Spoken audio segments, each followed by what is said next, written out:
And in the feature bout on the card, we got Umar Nurmagomedov making his return after the first loss of his career when he fought Merab for the UFC title, taking on Mario Bautista, who's 16-2 on a 9-fight UFC winning streak, or 8-fight UFC winning streak. But both these guys been incredibly impressive throughout their full careers. Obviously, you look between them, they only have 3 losses, and Umar, even though he lost to Merab, a lot of people believe that he's the guy that could potentially be the one to finally defeat Merab. First fight was very close, where Umar did clearly win the first 2 rounds, kind of tapered off after that, but you could argue that he won one of those last 3 rounds and could have gotten the title. Didn't go down that way. Now he is looking to beat Mario and put himself right back in that position, though, and show that, him and Merab are a level above everyone else in the division. But Mario Bautista is the dark horse. This guy has been left on the back burner, not really talked about in terms of the top guys in the weight division, but he's routed off 8 wins in a row.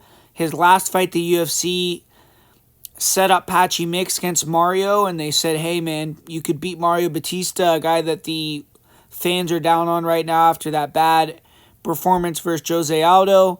Get yourself a title shot, but Mario Bautista had different plans. He finished the job and, took out Patchy Mix via decision, beat him pillar to post pretty easily. It was a great performance from him. Solidified himself as a true contender, and now he's flying to Abu Dhabi and taking on this Umar fight. So they're giving him the hardest route possible to a potential title shot, but if he could win this fight and make it his 9th win in a row, I could see him maybe having him have to fight Amen or something for an eliminator fight, but he's pretty undeniable at that point if he could beat Umar Nurmagomedov. I mean, beating Umar is a very, very, very difficult task.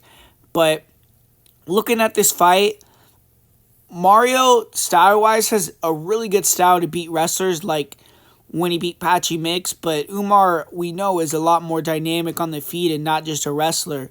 Mario, he has good footwork, switches stances, nice boxing, crispy hands. He has decent kicks. He can wrestle as well, but I feel like he's pretty basic on the feet. He isn't the fastest guy. He's just very technically sharp, and if you aren't on his level, he could outstrike you. And then a lot of his wins in the UFC is he's utilized his wrestling, and he's pushed a high wrestling pace. He's broken guys and then finished them on the ground. With Umar, I think there's going to be a huge speed disadvantage for him on the feet. I think that Umar is going to be able to use that lead leg like a jab, land it early and often. He's going to be able to come up with knees, potentially land a big head kick or a knee on Mario Bautista. And I just think he's going to be a step ahead on the feet. I think he's going to be too fast, too sharp, too many weapons. And Mario is going to be a tough guy to take down, hold down, and out-wrestle. But I do think that he could potentially be taken down a few times. Umar could mix it up, use that to score points.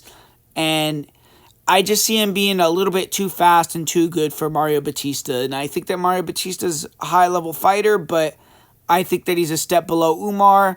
On top of that, if this is a close fight, it's in Abu Dhabi, it's going to be hard to get the judges to be on your side here. And Umar, he's going to be hungry. I don't see him as the type of guy to lose 2 fights in a row, and I think he's going to get the victory here.